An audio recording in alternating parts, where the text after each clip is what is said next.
Good evening. Thank you for joining us. Back in March of 2020, the Pickens County Medical Center and the county's only emergency room closed because of a lack of funding. Since then, county leaders have been struggling to provide access to emergency medical care for people who live there. Recently, another person died in Carrollton because it was just too far to the nearest hospital. Yeah, Grace Brister went to Carrollton today to see what the next steps are in fixing this issue, and she joins us in the studio with more. Grace? For more than a year, the county has had issues with funding, staffing, emergency care, distance to the nearest hospital, and the list goes on and on. County leaders have been working on ways to tackle that list, and I spoke with the mayor of Carrollton, and he says they're not going to stop fighting until residents have the access to the care they need.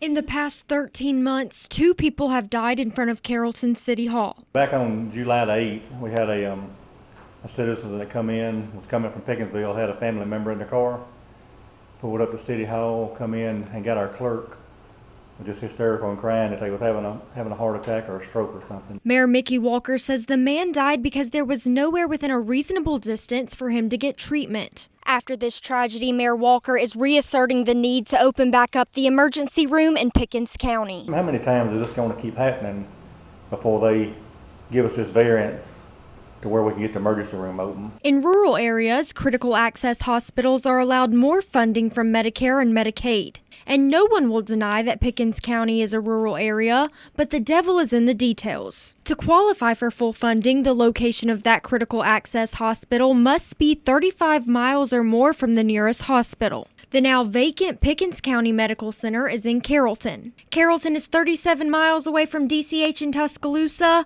but it's 32 miles from Baptist Memorial Hospital Golden Triangle in Columbus. People are dying because of 3 miles. If we could get this 35 mile lowered to accommodate us, our emergency room will open back up and we can start saving people. This is absolutely ridiculous. Like I said, they're sending all this money over to Ukraine, fighting a war over there, and we're fighting one right here and we can't get any help. Walker says a waiver from Medicare could effectively make those 3 miles disappear, but that will have to come from Washington. They're working through state lawmakers to get the issue in front of the right people in the agency. 3 miles is what we're talking about, and we will have this emergency room open. We're not trying to open up the hospital because do I think that would work? I really don't. But the emergency room will absolutely work. Now, I don't care where you're at, the hospital that's in our shape and to sit there with it being closed is a complete disaster of our system. There's no way that hospital should be sitting there and the emergency room not open with all the funding that's running around being spent and wasted elsewhere. Mayor Walker says they're still exploring renovation options on the hospital even though it's closed. That way, if the opportunity presents itself, they can get the ER reopened quicker.